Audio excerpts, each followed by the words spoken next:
And now stay tuned for the mystery program that is unique among all mystery programs. Because even when you know who is guilty, you always receive a startling surprise at the final curtain. In the Signal Oil program, The Whistler.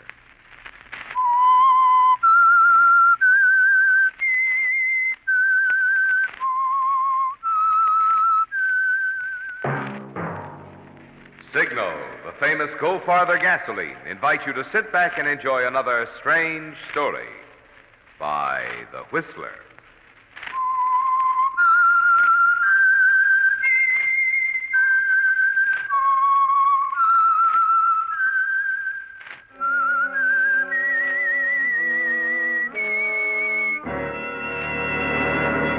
I am the Whistler, and I know many things, for I walk by night.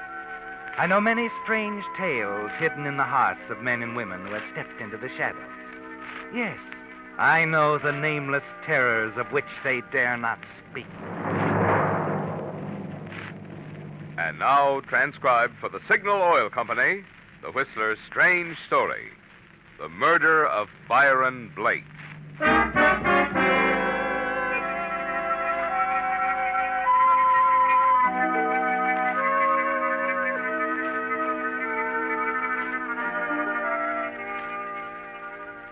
It was well past the lunch hour, and the little restaurant on 56th Street was almost deserted, except for the corner table near the window, where Julie Lang and Gus Hackett sat talking over their coffee cups. Julie, Yes, better eat something. You didn't touch your lunch. I don't feel like eating. Death penalty for killer of Byron Blake. Extra. Byron Blake killer faces maximum sentence. Byron Blake killer faces maximum sentence. Extra. Gus. Yes, Julie? I could use a cigarette. Oh, sure. Here you are. Thanks. Feel any better? I guess so. You do understand, Gus. I'm sorry to be... Of course, I understand, darling. I don't feel much like talking. I just want to be quiet and think a little.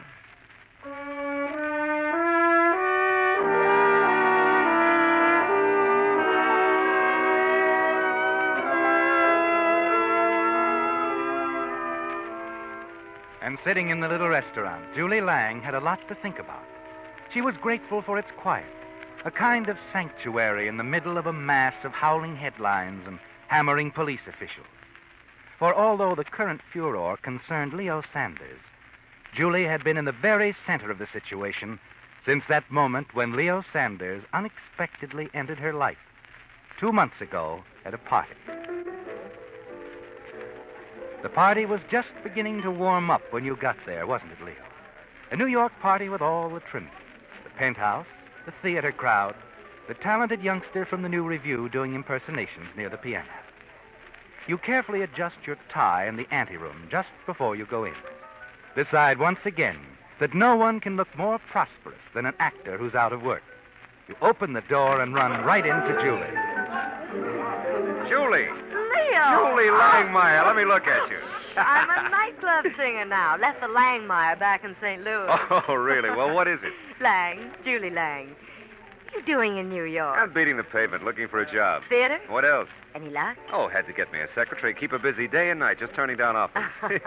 You couldn't let me have 2 bits for coffee and sinkers, could you? Oh, Leo, you haven't changed a bit. Not since St. Louis. Yeah, St. Louis.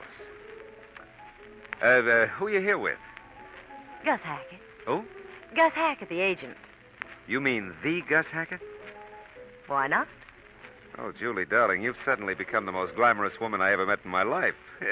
Shall we adjourn to the terrace? Please, Leo, not right now, Oh, no. come on. Come on, I just want to talk over old times. That's just it. That's all behind us now, Leo. I'm I'd afraid rather- I'll have to carry you out there bodily. There's no other answer. All right, Leo. But just for a minute,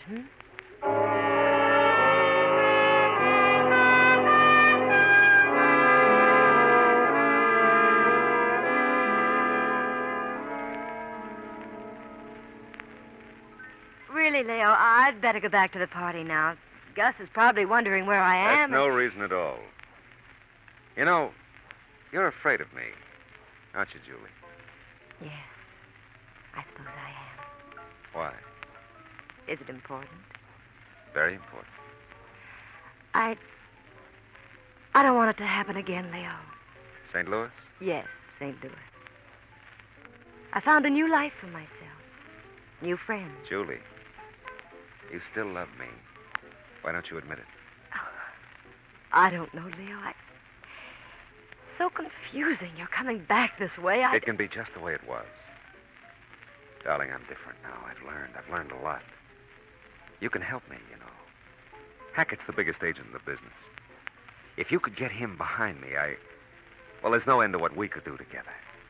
We'd go right to the top. It's not just that. There's something else, Leo. I don't want to talk about it now. Julie. Oh, Gus, I want you to meet an old friend. This is Leo Sanders. Leo, this is Gus Hackett, my agent. Hello, how are you? Leo and I knew each other in St. Louis. I see. Julie, Pat Hoffman's arriving. Pat? But he told me... Yeah, you'd better run out and say the right things. Go on now, hurry. Excuse me, Leo. I'm sorry, Mr. Sanders. I suppose she told you about Pat Hoffman. Well, she started to say something. Queer guy. He runs the nightclub where she works. Decided he's going to marry her. I see. No, I'm afraid you don't. You've known her for a long time, huh? Oh, I went to high school with her. We went around together when I first started out, on the stage. Oh. Oh, you're an actor. Yes. As a matter of fact, I've been trying to make an appointment with you for a month. Finished a nice run with Fallen Star on the road. Sanders, do you mind if we don't talk business tonight? I guess I've got the jitters or something. Oh, I'm sorry. I didn't mean to. Oh, sure. It's all right. I told her again and again about that Hoffman character. I don't know where it's going to end up. Oh, is it that bad? Oh, worse. Look, I'll talk to Julie about you. She says you're okay. It's great with me. Maybe we can work out something. That's all I can say right now.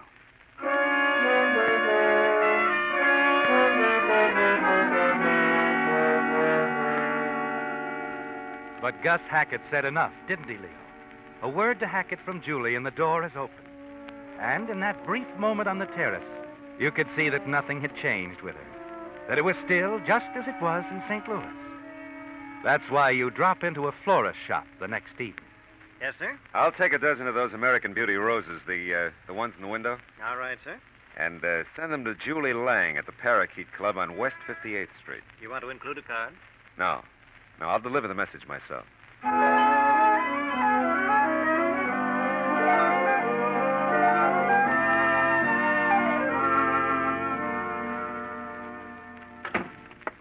Hello, Julie. Leo, what are you Didn't you get my flowers? I didn't know they were yours. They're lovely, Leo, but you What's shouldn't... the matter, darling? Something wrong? You shouldn't have come here, Leo. Well, why not? The show's over. Can't a guy come backstage to see his girl in her dressing room once in a while? I can't explain now. Please go. I can see you Oh, afterwards. come on. That's no way to act. Come here. Leo, Don't lie to me, Julie. It's still the same, isn't it? Just like it used to be. I don't know, Leo. Julie, darling. Please go now. I'll meet you somewhere afterward. You've got to understand, darling. Julie. Who's that? I'm not quite ready, Pat. Just a minute. Hurry it up. Get behind that screen over there. Hey, what kind Please, of... darling. Yeah, but this is stupid. You're of age. Will you can do as I say? All right, Julie. Yes, Pat? What is it? I just want to tell you it's all set. What's all set? Tomorrow night. I arranged for Lorraine to do your spot so you and I can take the night off. Hey, wait a minute. What's this? Oh, the flowers? I meant to tell you. Who's sending you flowers? He's just a friend, Pat. You didn't answer my question, Julie. Who is he? I don't think it's any of your business. If Don't I give me wanted- that. I'm tired of it, Julie. I told you before I wasn't going to take any more. All right, Pat, you don't have to take any more. I don't need this job. I don't need you. I'm not a child, Pat. You have Shut no up. right... And get this, Julie. You're staying here with me whether you want it or not. And you can tell your friend if he makes another pass at you, I'll kill him. Pat. That's all. Now get into your things. I'll have the car ready for you in 15 minutes.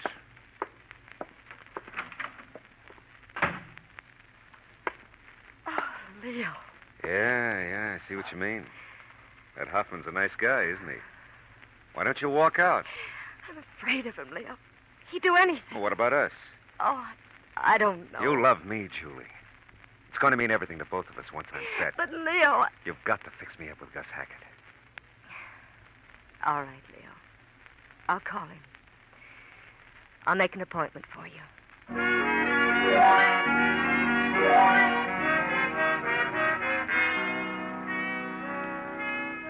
When you leave Julie, you walk rapidly towards your apartment. After 2 blocks, you have a vague feeling someone is following you. You look around quickly. And about half a block behind you, gaining on you, is Hoffman. You're not anxious for him to know where you live or who you are you, Leo? Quickly, you enter the revolving doors of a hotel. Hurry through the crowd in the lobby. Exit through the side door. Outside once more, you look both ways. Make certain you've given Hoffman the slip. Then start walking rapidly to your apartment.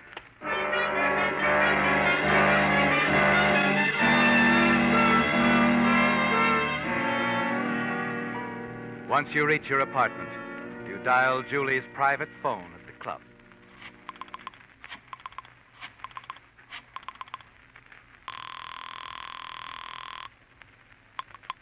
Hello? Hello, Julie. Leo. I'm just leaving, Leo. I told Your you... tough boyfriend followed me after I left the club. Leo, no. Yes, but he didn't catch up with me. I lost him in a hotel lobby. Are you sure? Sure, I'm sure. Oh, I hope so, Leo. If he thought there was anything between us, he'd kill you. Not if I saw him first. Don't worry. I'll take care of myself.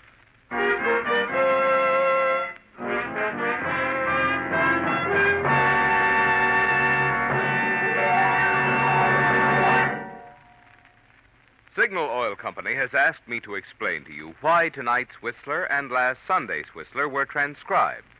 This was done, friends, in order to give all the members of the Whistler's cast, orchestra, and production staff a well-deserved 2-week vacation with pay.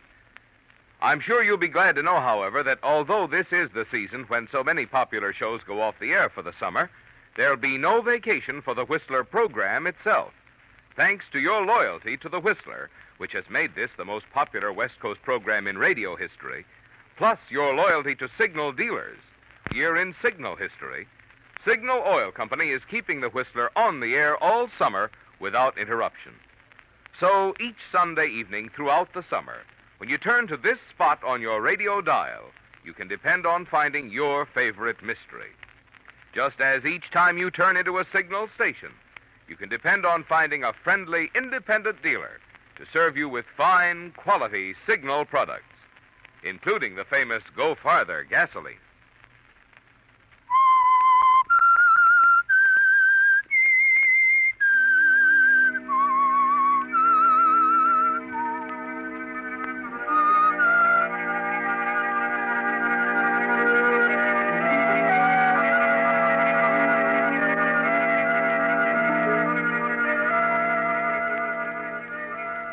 You're surprised, aren't you, Leo?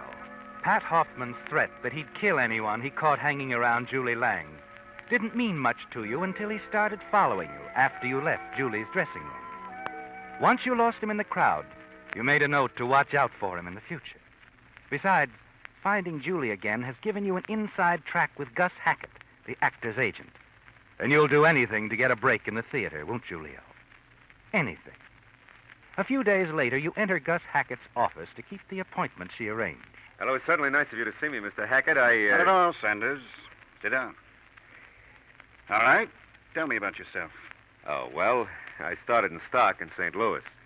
Went on the road with the second company of Pretty Boy. I had 16 weeks of that. Mm-hmm. Yeah, well, then, of course, there was the usual summer theater work, and I brought along some clippings. No? Good. Yeah, but really, there's one review I'm pretty proud of. A guy in Seattle thought I did all right with the lead in Primrose. Mm-hmm. A standout performance by a bright young newcomer, Leo Sanders, was well received by an otherwise restless audience. Sanders showed strong presence and a genuine understanding of Mr. Carter's principal character. Okay. Yeah, well, of course, that's all Bush League stuff to you, Mr. Hackett, Everybody has to start someplace, Sanders. Yeah. Don't let it worry you. As a matter of fact, the thing I have in mind calls for an unknown. Oh? Yes. It's Mel Franklin's new play. He'll be casting in about a week. Mel Franklin. Oh, that'd be quite a break. And from what he told me about it, there's a good chance you might be what he's looking for. Well, of course, Mr. Hackett, you know I've only done leads. I'm talking about the lead. Yeah, well, it's a little hard to believe that Franklin would take a chance on an unknown. Well, Mel has quite a few ideas about the part. Above all, he wants someone who isn't identified with any other characterization. I see. It's that kind of a part. Uh-huh. The play might suffer if the audience associated the actor with the wrong kind of things. Which brings up something else, Sanders. What do you mean? Your background.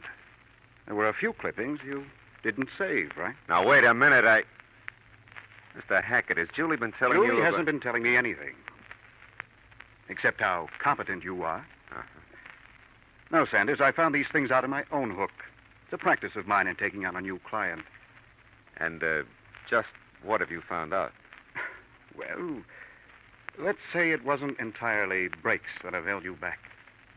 I understand you got out of hand a few times. Oh, it was never anything serious, Mr. Hackett. That hit-and-run charge in Duluth was serious enough. You served time for it. Well, yes, but... And there are at least half a dozen times in the Midwest where you've been in one kind of trouble or another. That temperament routine doesn't go anymore, you know. All right, Mr. Hackett. I don't see what that has to do with anything. In this case, everything. I just want us to understand one another, that's all. Now, in dealing with Franklin, I'll do the talking. I understand, Mr. Hackett. And, well, I appreciate this even more. Don't thank me. Thank Julie Lang. Oh, I intend to. She's a wonderful girl, Sanders. I guess I'd do almost anything for her. I understand, Mr. Hackett. I hope you do. She's very fond of you, you know. I wouldn't want to see her hurt. Of course not. All right, Sanders. I'll arrange that tryout. Be at the 56th Street Theater at 10 tomorrow morning.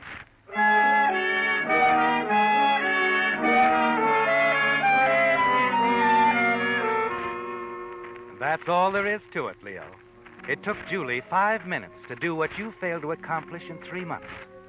You know how important she is now. That as long as she believes you're in love with her, anything is possible. You arrive at the theater as instructed by Gus. Sit by yourself in the wings, studying the play script that Franklin placed in your hand. Not long after, Gus arrives, and you see him join Franklin in the empty seats beyond the footlights. Then at last, you're asked to read opposite the leading lady. Think for a minute, Marion. I don't want to hurt you. I don't want to hurt your father. But please, consider my position. Oh, darling, you're taking it too seriously. Too seriously. Marion, those people are counting on me. You don't quite lose yourself in the part, do you, Leo? No, you do your best. But all the while you're reading, you can see the dim outlines of Gus and Mel Franklin beyond the footlights. And you wish you could hear what they're saying. Well, what do you think of it, Mel? The guy's good, Gus. Is he in? I don't know. I had another actor in mind, and I'd still like to listen to him. But it's between him and Sanders? Yes, I think I can promise you that much. Good enough. Except that I think Sanders is right. Sure, he's doing a good job, only... Well, Gus, I've heard things about him. I understand he... That's all in the past, Mel. Yes, but this part, he has to be a clean-cut guy or the thing will fall on his face. I wouldn't worry. Listen to him, Mel. He's really an actor. Listen. I'm sorry, Marion. But that's something I can't believe anymore. I'm sorry, too. I've done everything I can. Not... You may have something, Gus. Let me think it over. Okay. But you've got a chance at a hit on this one, Mel. Don't let a few rumors spoil it for you.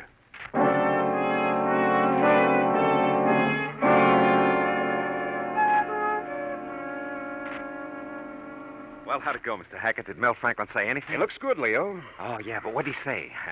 By the way, I hope you told him I wasn't at my best. After all, it was a first reading, and you know... Relax. Huh? I told him just enough. And I still want you to stay away from him.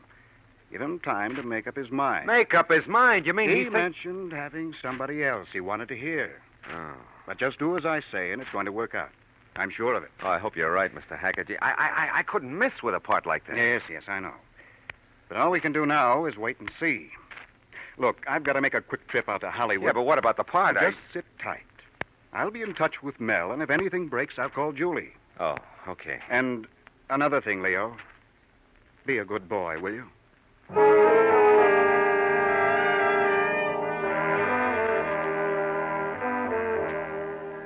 You never dreamed it could happen so fast, did you, Leo? Yes, in a matter of days now, you'll know one way or the other. The waiting isn't easy, but Gus Hackett seems so confident, so sure. It's 3 nights later that you pick up the kind of a rumor you've been waiting for and hurry to Julie's apartment.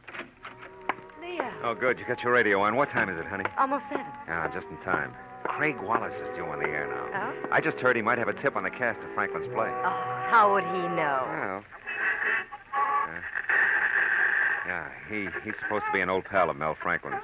Good evening, ladies Oh, and here he is. gentlemen. Let's see what he has This to is your say, New huh? York reporter, Craig Wallace, bringing you bits of show news picked up along Broadway.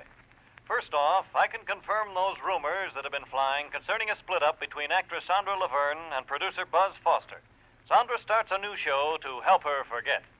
And on the subject of new shows, I promised to have something about the stars of Mel Franklin's latest opening. Here it is. Listen now. Mel has picked a newcomer this time for the leading role opposite Broadway's own Vivian Marks. Needless to say, he'll probably be around for a long time. When Mel Franklin picks him, they're usually nothing short of sensational. And so, Mr. and Mrs. Manhattan, here it is. The man who will play the lead in Mel Franklin's new play is Byron Blake. What? Oh, wait, Leo, don't turn it off. Why not? You want to watch me squirm? Leo, please, there must be some... Skip it, Julie. I didn't get the part. It's all over. Wait, Leo.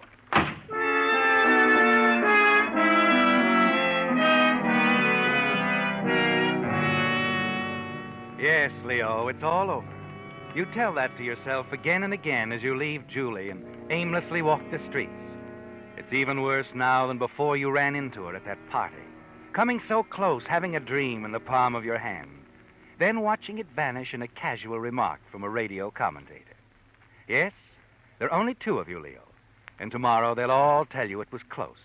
That it was a hard choice between you and this Byron Blake. And you'll smile politely and say, thanks anyway. And step back to where you were 3 months ago when you first came to New York.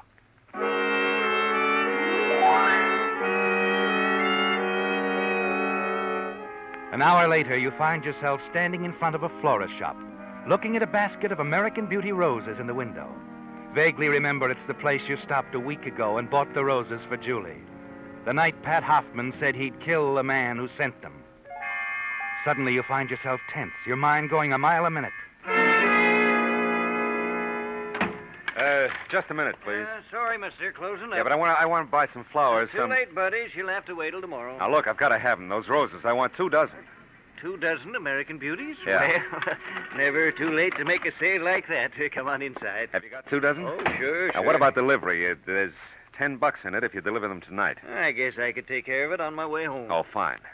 I want you to take them to the Parakeet Club. I know the spot. See that Pat Hoffman, the manager, gets them. He'll know who they're for. Okay, now what about a card?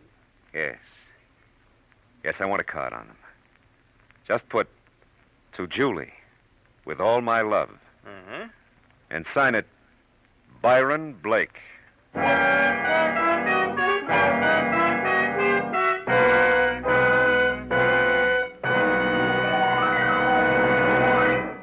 Where shall we eat? Where shall we spend the night? Those are 2 questions you'll be asking again and again if you do any traveling this summer. Well, to help you find happy answers to these questions, signal dealers are offering free a guidebook to selected eating and lodging places. Called Lane's Guide, this handy booklet is packed with useful information. It tells, for instance, whether the lodging place is on a beach or has a swimming pool. In the case of motels, it states whether kitchens are available. And so that you can keep within your budget, it shows whether prices are low, medium, or high. Naturally, no pocket-sized publication could possibly contain every good eating and lodging place. But Lane's Guide, which is prepared by an independent travel organization, includes a representative selection in hundreds of cities and towns. We sincerely hope you'll enjoy this latest step in Signal Oil Company's continuing efforts to make your motoring miles more pleasant.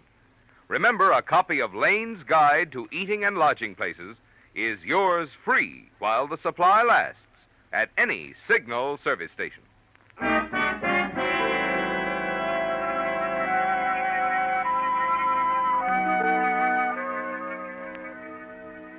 Yes, it was well past the lunch hour, and Julie Lang and Gus Hackett sat discussing the murder of Byron Blake, scanning the headlines of the sensational story. A story of the theater, a murder story in which Julie had unwittingly played a dramatic part. The first shock was over now as Julie and Gus sat in that little restaurant on 56th Street. While on the streets outside, the newsboys announced the fact that the killer had pled guilty and had thrown himself on the mercy of the court. Final DAS death penalty for killer of Byron Blake. Extra Byron Blake killer faces maximum sentence. Read all about it. You know something, Gus? Somehow I knew all along that we'd end up this way. Just you and I. Yeah. I guess I don't have to tell you how I feel. I've always known. It just makes me wonder sometimes. You were once in love with Leo Sanders, weren't you? No. I thought it was love, Gus. I know now it was something else. Why didn't you tell them everything? The police? Yeah. The papers are calling it a tragedy. But Leo was a heel, Julie. Worse than that, he was a murderer. When he signed the name Byron Blake to those roses he sent you, he knew exactly what Hoffman would do. That's what's so wrong about it. Hoffman wasn't the real murderer. He was actually the weapon. Oh, please. I gotta get it off my chest, Julie. I guess I feel guilty in a way. It wasn't your fault. I know. But it never would have happened if Mel Franklin and I hadn't dreamed up that way of covering Leo's past. You mustn't blame yourself, Gus. Maybe not. But it's too bad Leo didn't know that the stage name we dreamed up for him was Byron Blake.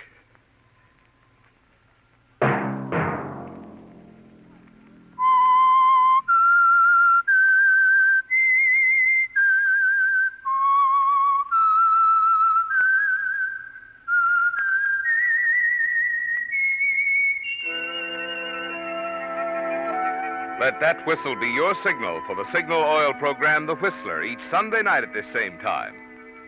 Meantime, Signal Oil Company and the friendly independent dealers who help you go farther with Signal gasoline hope you'll remember, regardless of what gasoline you use, you'll enjoy more miles of happy driving if you drive at sensible speeds, obey traffic regulations, and avoid taking chances.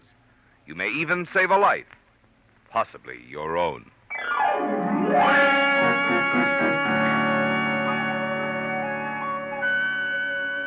Featured in tonight's story were Bill Foreman, Gerald Moore, Doris Singleton, Barney Phillips, John Stevenson, and Bob Bruce. The Whistler was produced and directed by George W. Allen, with story by Gene Fromhurst, music by Wilbur Hatch, and was transcribed and transmitted to our troops overseas by the Armed Forces Radio Service. The Whistler is entirely fictional, and all characters portrayed on The Whistler are also fictional. Any similarity of names or resemblance to persons living or dead is purely coincidental. Remember to tune in at this same time next Sunday, when the Signal Oil Company will bring you another strange story by The Whistler. This is Marvin Miller speaking for the Signal Oil Company. Stay tuned now for our Miss Brooks, starring Eve Arden, which follows immediately over most of these stations.